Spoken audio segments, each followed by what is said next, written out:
ರಾಜ್ಯದಲ್ಲಿ ಮತ್ತೊಂದು ದರೋಡೆ. ಎಟಿಎಂಗೆ ಡೆಪಾಸಿಟ್ ಮಾಡಬೇಕಿದ್ದ 1 ಕೋಟಿ ರೂಪಾಯಿ ದೋಚಿದ ಸಿಬ್ಬಂದಿ.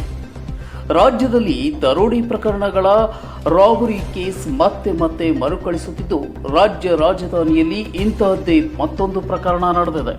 ಎಟಿಎಂ ಡಿಪಾಸಿಟ್ ಮಾಡಬೇಕಿದ್ದ ನಗದು 1 ಕೋಟಿ ರೂಪಾಯಿ ಹಣವನ್ನು ಸಿಬ್ಬಂದಿಗಳೇ ದೋಚಿ ಪರಾರಿಯಾಗಿರುವ ಘಟನೆ ಕೋರಮಂಗಲದಲ್ಲಿ ನಡೆದಿದೆ.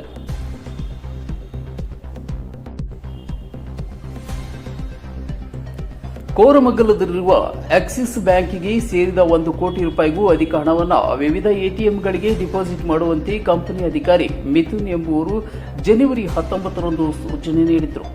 ಹಿಟಾಚಿ ಪೇಮೆಂಟ್ ಸರ್ವಿಸ್ ಪ್ರೈವೇಟ್ ಲಿಮಿಟೆಡ್ನ ಕಂಪನಿಯ ಕೆಲ ಸಿಬ್ಬಂದಿ ಈ ಕೃತ್ಯ ಎಸಗಿರುವ ಆರೋಪ ಕೇಳಿಬಂದಿದ್ದು, ಈ ಸಂಬಂಧ ಕೋರಮಂಗಲ ಪೊಲೀಸ್ ಠಾಣೆಯಲ್ಲಿ ದೂರು ದಾಖಲಾಗಿದೆ. ಹಣ ಡಿಪಾಸಿಟ್ ಮಾಡಿ ಹೋದವರು ಪರಾರಿ.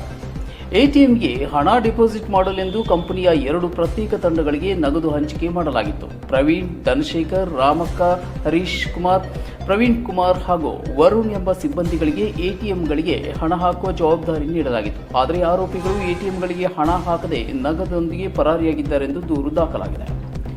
ಗಡಿ ಭಾಗದಲ್ಲಿ 400 ಕೋಟಿ ರೂಪಾಯಿ ಹಣ ದರೋಡೆ ವಿಚಾರ ಹೊರಬಿದ್ದು, 1 ವಾರದ ಅವಧಿಯಲ್ಲಿ ಇಂತಹ ದೊಡ್ಡ ಪ್ರಕರಣ ನಡೆದಿರುವುದು ರಾಜ್ಯದ ಜನರಲ್ಲಿ ಆತಂಕ ಮೂಡಿಸಿದೆ.